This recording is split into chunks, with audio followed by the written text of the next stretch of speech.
২৬ জানুয়ারি সকাল ১১টা ইসরায়েলের নেভাতিম এয়ারবেসে হঠাৎ করেই জরুরি পরিস্থিতি তৈরি হয়। কয়েকজন পাইলট এবং সৈন্য দৌড়ে ছুটছে তাদের ফাইটার জেটের দিকে। কারো এক সেকেন্ডও সময় নষ্ট করার সুযোগ নেই, কারণ কিছুক্ষণ আগেই এই এয়ারবেসের উপর দিয়ে উড়ে গেছে বিশ্বের সবচেয়ে শক্তিশালী যুদ্ধবিমানগুলোর একটি। সবাই জানে দ্বিতীয়বার আবার উড়ে আসার আগেই যে করেই হোক সম্পূর্ণ আকাশ তাদের কন্ট্রোলে নিতে হবে। কিন্তু আসল সমস্যাটা অন্য জায়গায়।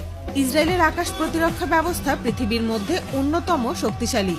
তাদের বিখ্যাত আয়রন ডোম সবসময় প্রস্তুত থাকে এবং এর সাথে রয়েছে অত্যাধুনিক পঞ্চম প্রজন্মের রাডার সিস্টেম। সাধারণভাবে ইসরায়েলের রাডার ৪০০ কিলোমিটারের মধ্যে থাকা যে কোনো টার্গেট শনাক্ত করতে পারে, এমনকি ছোট ড্রোনও।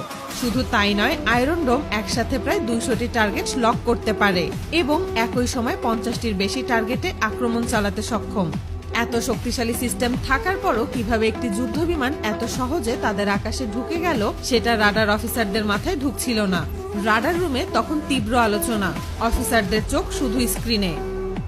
বিমানটাকে একবার দেখা যাচ্ছে, আবার কিছুক্ষণের মধ্যেই হারিয়ে যাচ্ছে।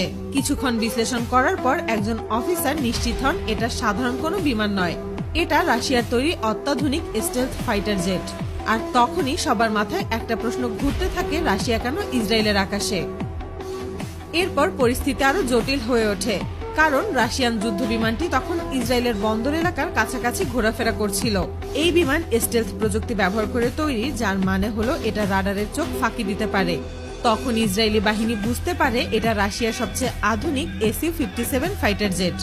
বলা হয় এই বিমান আমেরিকার উন্নত AQ রাডার সিস্টেমকেও ফাঁকি দিতে পারে।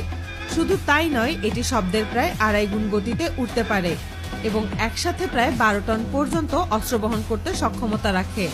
যদিও আয়রন ডোম ঠিকমতো শনাক্ত করতে পারছিল না, কিন্তু ইসরায়েল বসে থাকেনি। দ্রুত তাদের সবচেয়ে আধুনিক দুটি F-35 যুদ্ধ বিমান আকাশে পাঠিয়ে দেওয়া হয়। F-35 মূলত স্টেলথ বিমান মোকাবেলার জন্য তৈরি করা একটি আধুনিক যুদ্ধ বিমান, কিন্তু SU-57ও কম চালাক নয়।